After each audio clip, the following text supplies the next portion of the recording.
Buenas noches, profesor. El día de hoy mi grupo hablará acerca de los 7 hábitos de las personas altamente efectivas. Bien, soy Milagros Temoche y comenzaré a hablar con la introducción. Ahora, la personalidad y la ética del carácter. La ética del carácter nos enseña que existen principios básicos para poder vivir con efectividad y que el individuo puede experimentar el verdadero éxito y la felicidad cuando aprende estos principios y los integra en su carácter. Asimismo, la ética de la personalidad comprendía las técnicas de relaciones públicas y humanas y la actitud mental positiva. Bien, el poder de un paradigma. Aquí nos menciona que los 7 hábitos de las personas altamente efectivas son primordiales y primarios, ya que representan principios correctos que establecen la felicidad y el éxito duradero. Por lo tanto, la ética del carácter y la ética de la personalidad son ejemplos de paradigmas sociales. Entonces, un paradigma vendría a ser una teoría, una explicación o un modelo de alguna cosa. El paradigma basado en principios. Básicamente, los principios son leyes que no se pueden quebrantar. Además, los individuos pueden considerar sus propias vidas e interacciones como paradigmas emergentes de sus experiencias. Entre ellos tenemos los principios de la rectitud, que se desarrolla a partir de la equidad y la justicia. Está el principio de la dignidad humana, que se basa en que todas las personas han sido creadas iguales. El principio del servicio o de la idea de contribuir, el principio de la calidad o excelencia. El principio de potencial, que es la capacidad de poder desarrollarnos y crecer. Cabe mencionar que estos principios no son prácticas. Una práctica en sí es una actividad o acción en específico. Por otra parte, los principios se consideran verdades profundas que se internalizan como hábitos, son indispensables y de aplicación universal, ya que se aplican en matrimonios, familias, organizaciones públicas o privadas. Principios del desarrollo y el cambio. La ética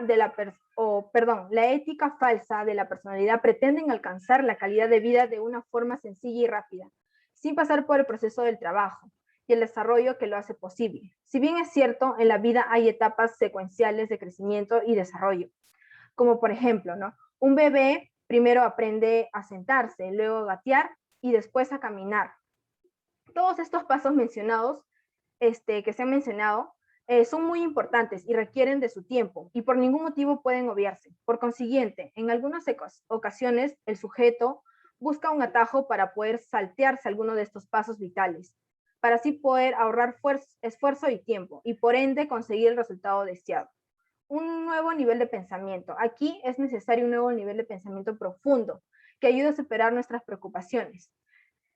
En el nivel de pensamiento uno es el de adentro hacia afuera, ¿no? Que quiere decir que tenemos que hacernos promesas a nosotros mismos y mantenerlas. Y solo después podemos hacerlas a los demás.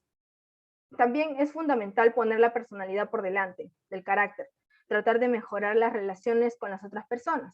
Por otro lado está el paradigma que vendría a ser de afuera hacia adentro, que conlleva a que el individuo sea infeliz, que se sienta sacrificado y mayormente se centra en los defectos de los otros. Panorama general de los 7 hábitos. Primordialmente, nuestro carácter está compuesto por nuestros hábitos y que estos son factores poderosos en nuestras vidas. El hábito es como una intersección del conocimiento, es querer hacer y por qué, la capacidad de cómo hacerlo, el deseo que vendría a ser la motivación y el querer hacerlo. El continuum de la madurez. Cuando continuamos creciendo y madurando, somos conscientes de que toda la naturaleza es interdependiente. En el continuum de la madurez, en primer lugar, la dependencia es el paradigma de tú. Tú lo haces o no lo haces lo que debes hacer por mí. Yo te cuido a ti. Además, las personas que suelen ser dependientes necesitan de los demás en todo momento para conseguir algo. En segundo lugar está la independencia, que vendría a ser el paradigma del yo. Yo puedo hacerlo, yo me basto a mí mismo, yo soy responsable, yo puedo elegir. Sumado a ello, las personas que son independientes obtienen lo que desean gracias a su esfuerzo y actúan por sí mismos. En tercer lugar está la interdependencia, que vendría a ser el paradigma de nosotros. Nosotros podemos cooperar, nosotros podemos hacerlo, nosotros podemos combinar nuestros talentos y aptitudes.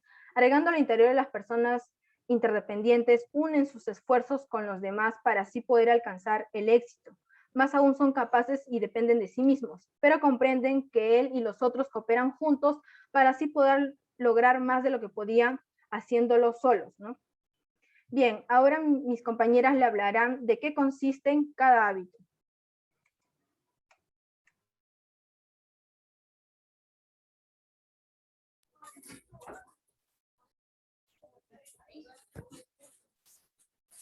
Bueno, soy Raiza Paz Fernández y les voy a hablar sobre el primer hábito, que es sea proactivo. Acá como primer punto vemos el principio de la visión personal. Se inicia acá hablando sobre la autoconciencia, que es básicamente la razón por la que el ser humano posee ese dominio de que las cosas que le pasan sucedan. Entonces, vemos que vamos a evaluar tanto lo que aprendemos de nosotros mismos y también de las otras personas, porque vamos a hablar del por qué somos así. Entonces, acá el autor nos dice que básicamente son tres determinismos fundamentales. Uno de ellos, que es el primero, es el determinismo ambiental. ¿En qué consiste? Este va a consistir en cómo nuestro entorno va a influir en uno mismo. Otro, el segundo, es el determinismo genético, el cual nosotros lo vamos a heredar de nuestros padres mediante el ADN. Y por último, va a estar el determinismo psíquico, el que es básicamente la educación que nos dan nuestros padres y cómo van a influir en nosotros. Como siguiente punto está entre estímulo y respuesta. ¿En qué consiste? Acá vamos a ejemplificar con la vida de Víctor Frank, el cual fue un sobreviviente de los campos de concentración durante la Segunda Guerra Mundial, el cual también fue educado bajo la tradición freudiana, según la cual lo que nos sucede de niños va a determinar nuestro carácter y personalidad y va a gobernar básicamente todo a lo largo de nuestra vida. Frank era también fue psiquiatra, así como también fue judío. Él, como dije anteriormente, experimentó cosas terribles, atroces durante esta Segunda Guerra Mundial, pues sus padres, su hermano y su mujer murieron, pero a pesar de todo esto que le había pasado a él era consciente de ser capaz de como observador, su libertad, básicamente de su identidad estaba intacta, pues él, a pesar de esto, él en su interior podía decidir de qué modo le podía afectar estas cosas que le habían pasado mediante el dominio de su respuesta, porque a pesar de lo sucedido, los estímulos y respuestas, él estaba bajo la libertad y poder cambiar esta respuesta en cómo le iba a afectar. Frank, él se proyectaba hacia un entorno o situación distinto. Por ejemplo, él imaginaba cómo al terminar esto y ser liberado, iba a poder, por ejemplo, contar a sus alumnos lo que le había sucedido. Y mediante esto, por ejemplo, las demás personas, dirigirse a ellas y ver cómo él puede superar y cómo también las demás personas pueden superar estos problemas o hechos lamentables, ¿no? Otro punto es la proactividad definida. Bueno, acá significa que los seres humanos somos responsables de nuestras propias vidas. Entonces, nuestra conducta está bajo la función de nuestras propias decisiones. Lo que nosotros decidamos va a influir en nuestra vida y también no es nada más las condiciones de nuestro entorno, sino lo que nosotros decidamos. Podemos también ver la subordinación de los sentimientos bajo los valores. Tenemos también nosotros la iniciativa y la responsabilidad de hacer que las cosas sucedan. Por ejemplo, si nosotros tenemos un objetivo de terminar, por ejemplo, nuestra carrera, entonces tenemos nosotros que estudiar y cumplir con esto, bajo el esfuerzo que nosotros vamos a realizar durante el largo de la carrera. También Covey nos dice que es fundamental ver en qué nosotros vamos a gastar nuestro tiempo. Por ejemplo, nos recomienda que nosotros tengamos cosas productivas para que así nosotros logremos nuestras metas y no estar malgastando en cosas inútiles, las cuales no nos van a servir para lograr nuestros objetivos. Y también nos habla sobre la proactividad del test de los 30 días. Bueno, acá el autor nos dice que nos desafía a los lectores que pongamos a prueba la prueba en la cual vamos a poner el principio de la proactividad humana durante 30 días. ¿En qué consiste?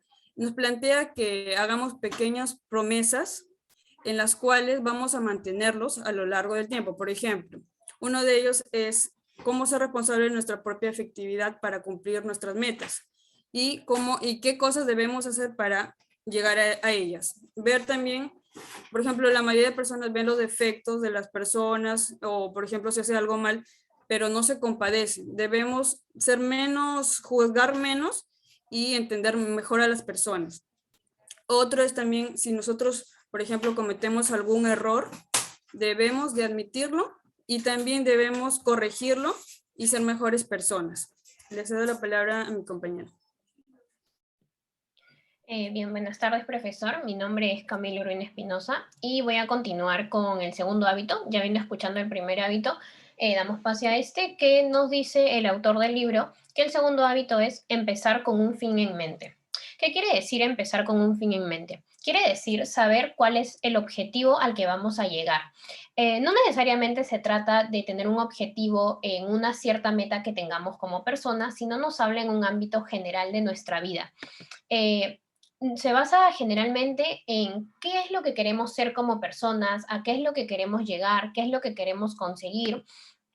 Y para esto, él nos habla de también saber dónde es que estamos parados ahorita como personas, dónde estamos ahorita y dónde queremos llegar, de manera que podamos ver cuál es el camino que vamos a seguir para poder llegar a nuestro objetivo y cumplir nuestra meta. Steven nos habla de que todo en este mundo tiene como que dos oportunidades, dos creaciones. La primera creación va a ser la que tenemos en mente, como que la que plasmamos o imaginamos en nuestro cerebro, y la segunda creación va a ser lo que realmente se da. Por ejemplo, al momento de que una persona de repente se compra una casa o bueno, un terreno, su primera creación va a ser lo que tiene en mente construir, cómo es que sueña que sea su casa, o de repente cómo es que el arquitecto le da un plano y le dice, así va a ser tu casa, así le vamos a hacer. Sin embargo, al momento de ir construyendo su casa, puede que, no sé, tenga problemas económicos, vea que está saliendo más del presupuesto, o simplemente no le está gustando mucho y quiere cambiar algo. Entonces, el resultado de cómo al final sea esa casa va a ser la segunda creación. Esta comparación la hace también en nosotros mismos, en las personas.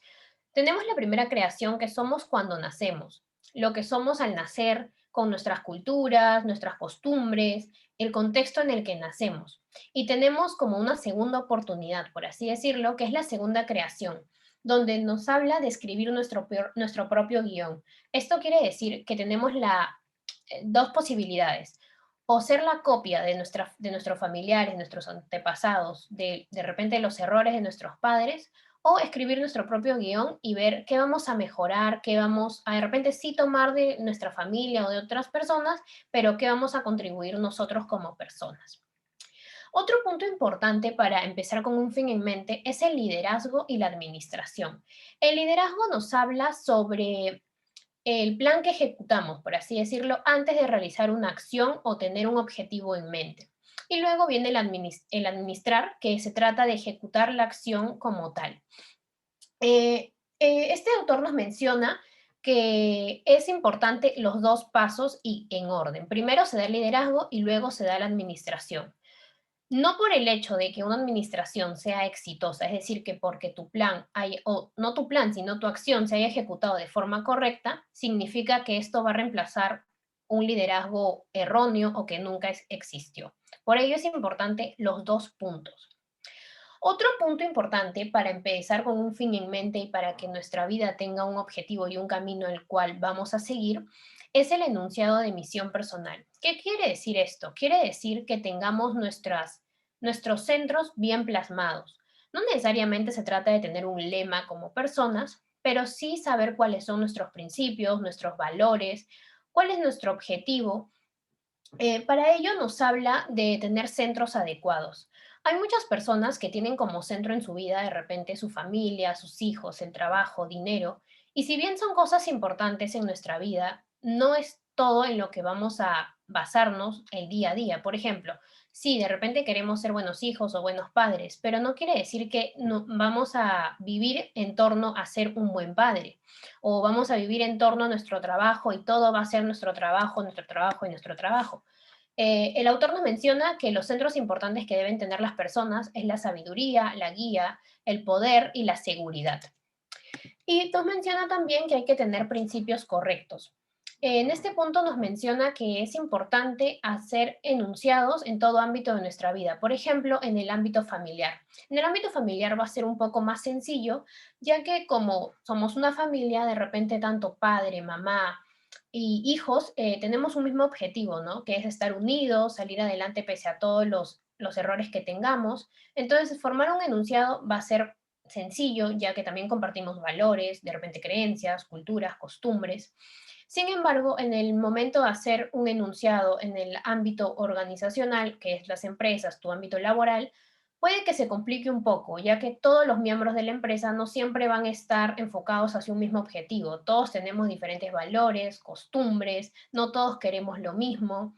Sin embargo, es importante para ello tener muchas reuniones previas, escuchar siempre la opinión de todos y poder llegar así a una meta fija, porque al final de todo son una organización que representa una misma empresa.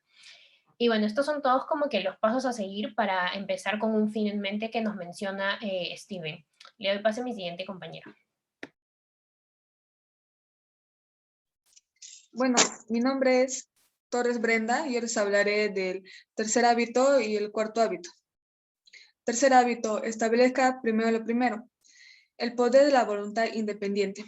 Es la capacidad para tomar decisión y accionarlas, llevar realmente a cabo lo que hacemos y lo que realizamos proactivamente. Es la capacidad para comprometernos a nuestros propios compromisos. Lo que supone decir no. Lo importante de decir no, debemos tener el valor de decir no, sonriendo, siendo educados y no dando excusas y para hacerlo hay que tener siempre un sí. A menudo lo bueno es enemigo de lo mejor. Debemos tener en cuenta que uno siempre le está diciendo no a algo, incluso lo urgente es bueno. Cotidianamente decimos sí o no a ciertas cosas. Por lo general, muchas veces, lo urgente también, muchas veces, veces al día, un centro de principios correctos y un objetivo en nuestra misión personal nos otorga sabiduría para emitir juicios con efectividad en esos casos. Comprender al individuo. Es importante comprender a la persona. Esta es la clave de todos los depósitos. Comprender a alguien y quieras dar un paso adelante en la relación basada en la confianza. Tienes que centrarte en lo que es importante para ti y lo que es importante para la otra persona. Pero no siempre tiene que coincidir en todo. Prestar atención en las pequeñas cosas. Las pequeñas bondades y atención para una relación es muy importante. En el fondo, todas las personas somos sensibles, pero detrás del exterior más rudo y duro que seamos, están los sentimientos y los afectos del corazón. Hay pequeños detalles que brindamos que hacen que las personas se sientan reafirmadas en el cariño y el aprecio. Y por otro lado, hay pequeños detalles que hacen sentir a la persona menospreciada. Depende del tipo de los pequeños detalles que tengamos con los otros. Según sea un pequeño detalle, sea positivo o negativo, en consonancia habrá un gran aumento de confianza o habrá una gran disminución de la misma. Bueno, mantener los compromisos. Es importante comprometerse y mantener los compromisos. Se inicia apropiadamente por una meta o estableciendo un objetivo. Y mantener esta meta o tratar de alcanzar ese objetivo no hace falta que sea algo complicado ni difícil. Se trata solo de iniciar el proceso de mantenimiento de los compromisos, un paso detrás de otro y avanzamos en el camino hacia nuestra meta. Bueno, el cuarto hábito, paradigma de la interacción humana, ganar, ganar. Esta estructura de la mente y el corazón que constantemente procura el beneficio mutuo en las interacciones humanas. Los acuerdos o soluciones son mutuamente beneficiosos, se basan en el poder y la posición y no en los principios. Gano, pierdes. Este enfoque es autoritario, las personas son proclives a utilizar la posición, el poder o cualquier medio para lograr lo que persiguen. La mayoría de los resultados a los que uno aspira depende de la cooperación con otros y en la mentalidad no conduce en esa cooperación. Pierdo ganas. Las personas que piensan en perder y ganar son por lo general están deseosas de agradar, apaciguar, buscan fuerza en la aceptación y la popularidad. Pierdes.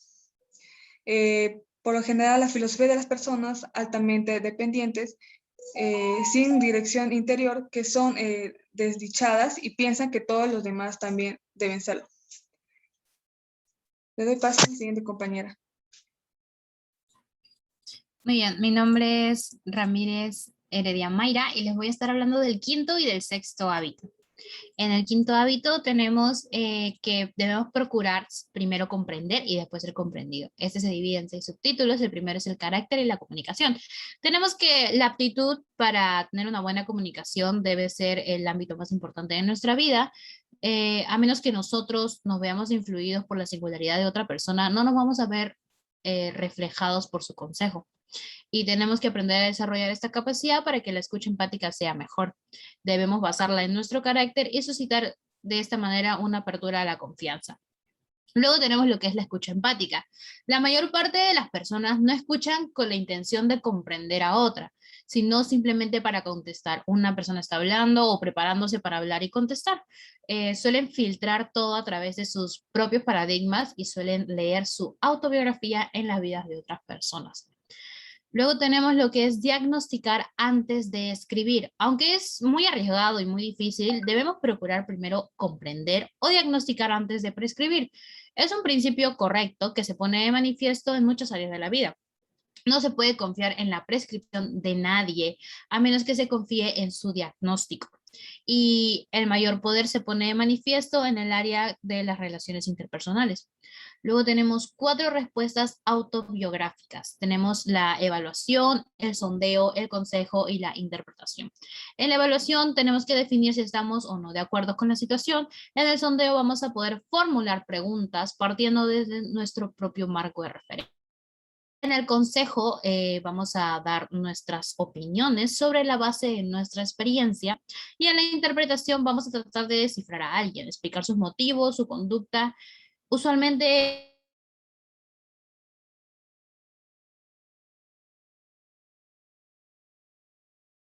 cuando se aprende a escuchar a profundidad a otras personas, descubrimos diferencias enormes en la percepción. También empezamos a apreciar el efecto que estas diferencias pueden determinar cuando las personas tratan de trabajar conjuntamente en situaciones de interdependencia. Es el primer paso en el proceso de ganar-ganar. Incluso, bueno, especialmente cuando la otra persona no comparte ese paradigma, primero debemos comprender el por qué. Luego tenemos el después procure ser comprendido. Saber ser comprendido es la otra mitad del quinto hábito. Igualmente, es de igual esencia, es muy esencial para poder alcanzar soluciones que engloben el ganar-ganar. Y cuando uno puede exponer sus ideas con claridad, va a poder conseguir aumentar de manera significativa la credibilidad de las propuestas que uno presenta. Esto nos va a elevar un nivel mayor de precisión, mayor integridad en las posiciones y la gente lo va a comenzar a notar y se va a encontrar con más confianza. Por último, tenemos lo que es el persona a persona. Este es un enfoque de adentro hacia afuera. Al aplicarlo, vamos a poder observar lo que sucede con el círculo de influencia. Este va a comenzar a expandirse. Uno acrecienta su capacidad para poder influir en muchas de las cosas del círculo de preocupación. Esto nos va a abrir las puertas a soluciones creativas, soluciones distintas, a terceras alternativas. Nuestras diferencias ya no van a ser un obstáculo para la comunicación del proceso. En contraste, se van a convertir en las piedras que van a solventar un nuevo camino de soluciones. Luego tenemos lo que es el sexto hábito, que es la sinergia. Gracias. En ese tenemos 6 subtemas. El primero tenemos lo que es la comunicación sinérgica. Cuando uno se comunica con sinergia, simplemente abre su mente, abre su corazón y sus expresiones ante nuevas posibilidades, nuevas alternativas o nuevas opciones. Se diría que de ese modo se deja de un lado el primer hábito, pero en realidad ocurre lo opuesto, lo ponemos en práctica. Luego tenemos lo que es la sinergia en el aula. La sinergia es casi como un grupo, como si un grupo estuviese de acuerdo de manera colectiva en subordinar viejos guiones y comenzar a redactar uno nuevo, hacer unos borrones y cuenta nueva. Cuanto más auténtico una persona se vuelve, cuanto más mejora sus expresiones, particularmente acerca de las expresiones personales, inclusive cuando mejoran las dudas que tienen sobre sí mismos, van a poder ser capaces de relacionarse con ese tipo de expresión. Y a su vez van a poder sentirse seguras al expresarse. Luego tenemos, en contraste, lo que es la sinergia negativa. El problema de esto consiste en que personas altamente dependientes están tratando de tener éxito en una realidad interdependiente. Ellas dependen de la fuerza que obtiene de su posición y suelen procurar una salida del tipo gano-pierdes. O bien ceden a su necesidad de ser populares y caer simpáticos ante otros, y la salida por la que optan es del tipo pierdo-ganas. Pueden hablar de la técnica ganar-ganar, pero en realidad no quieren escuchar. Usualmente tratan de manipular a las demás personas y la sinergia no prospera en ese ambiente. Luego tenemos lo que es valorando las diferencias. La valoración de estas diferencias es la esencia de la sinergia y es clave para poder valorar. La clave para poder valorar estas diferencias consiste en poder comprender que todas las personas van a ver el mundo desde una perspectiva distinta. Luego tenemos lo que es el análisis de campo de fuerza. Se nos presentan dos, que es la restrictiva y la impulsora. Tenemos que la intensificación de las fuerzas impulsoras puede dar resultado por muy poco tiempo, mientras que subsistan las fuerzas restrictivas, tener éxito cada vez va a ser menos difícil.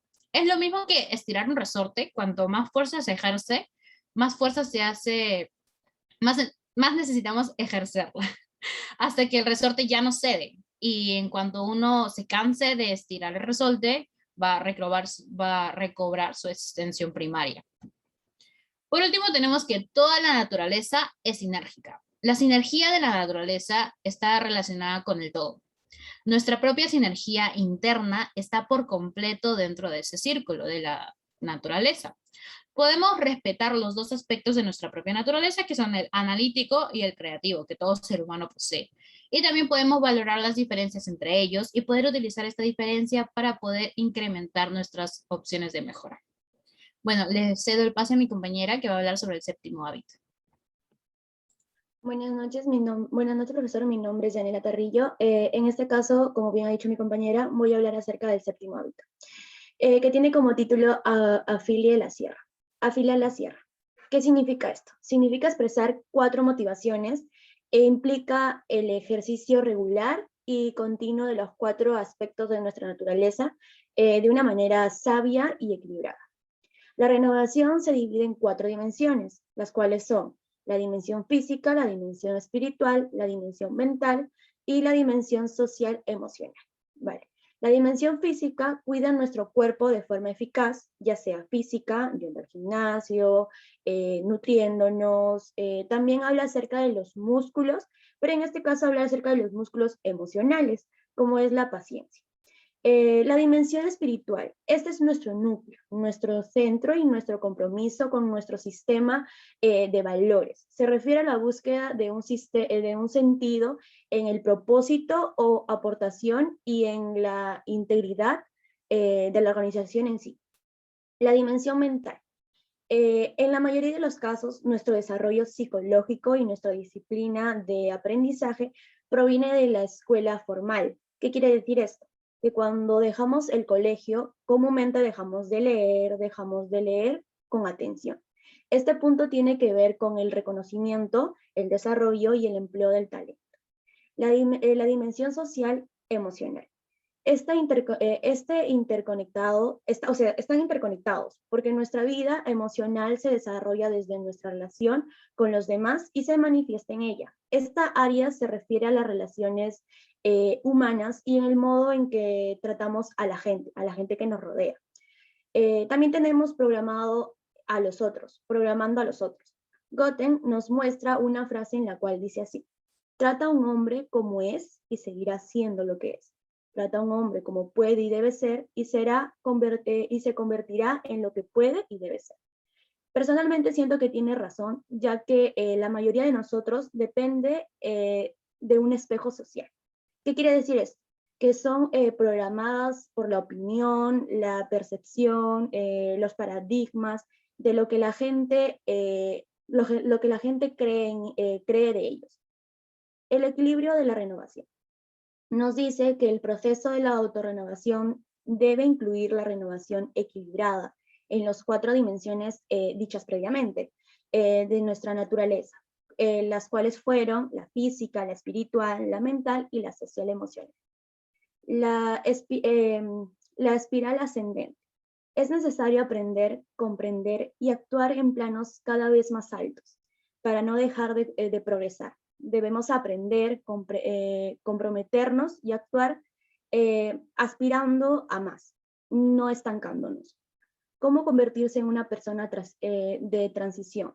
Se logra actuando sobre las raíces, la estructura de nuestro pensamiento, los paradigmas básicos y esenciales que definen nuestro carácter y crean la lente a través de la cual vemos el mundo que nos rodea.